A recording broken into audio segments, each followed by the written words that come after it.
संदर्भातली दिंडोरी वणी रस्त्यावरती ST bus आणि बोलेरो गाडीचा समोरासमोर अपघात झालाय। अपघातानंतर दोन्ही गाड्यांनी पेट घेतलाय। बस मधल्या प्रवाशांना सुखरूप बाहेर काढण्यात ग्रामस्थांना यश आलंय, मात्र चारचाकी वाहनामधले दोघे जण गंभीर जखमी आहेत। घटनेनंतर दिंडोरी वणी रस्त्यावरती वाहतूक कोंडी झाली। एसटी बस कळवाच्या दिशेने जात होती तर बोलेरो गाडी नाशिकला येत असताना हा अपघात घडलाय।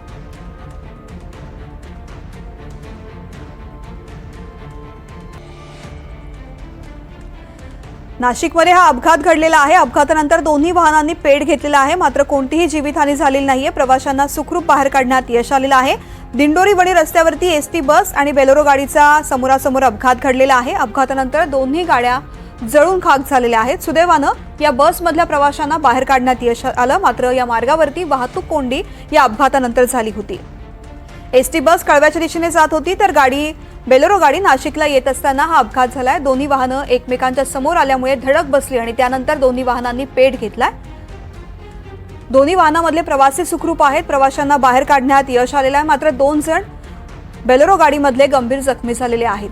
बसमधल्या प्रवाशांना मात्र वेळीच बाहेर काढण्यात आलं। बसने सुद्धा या अपघातानंतर पेट घेतलाय। किशोर बेलसरे माझे सहकारी आपल्या सोबत आहेत। किशोर, तृप्ती, नाशिक दिंडोरी रोडवर हा अपघात घडलेला आहे आणि काही वेळापूर्वीच घडलेला आहे। प्रचंड पाऊस असताना देखील बघू शकतो आपण की कशा पद्धतीने या बसने आग धरलेली आहे। दिंडोरी वणी रस्त्यावर झालेला हा अपघात आहे। या अपघातामध्ये 2 वाहनांचं प्रचंड नुकसान झालं होतं आणि बराच वेळ या ठिकाणी ट्रॅफिक देखील जाम होती, कारण बसने पेट घेतल्यामुळे ही परिस्थिती निर्माण झालेली होती। बस ही कळवणच्या दिशेने जात होती आणि बोलेरो ही नाशिकच्या दिशेने जात होती।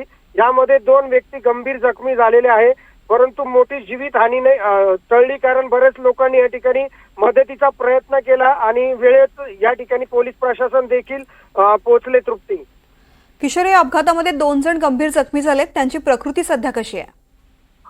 ते गंभीर जखमी झालेले आहे। काही वेळापूर्वी त्यांना शासकीय रुग्णालयात नेलं होतं, परंतु अद्यापपर्यंत त्यांची स्थिती समजू शकली नाही, कारण वाहन जेव्हा जळालं तेव्हा प्रचंड मोठा स्फोट झाला होता।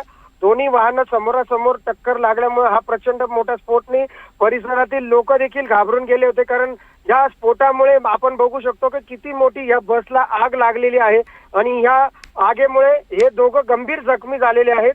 परंतु अद्यापपर्यंत काही वेळापूर्वी त्यांना रुग्णालयात नेल्यामुळे त्यांची अद्यापपर्यंत कोणत्या परिस्थितीत ते आहे अद्यापपर्यंत समजू शकलेले नाही, मात्र कोणत्याही पद्धतीची इतर जीवितहानी या ठिकाणी झालेली नाही। तृप्ती, निश्चित किशोर, धन्यवाद सविस्तर माहितीसाठी।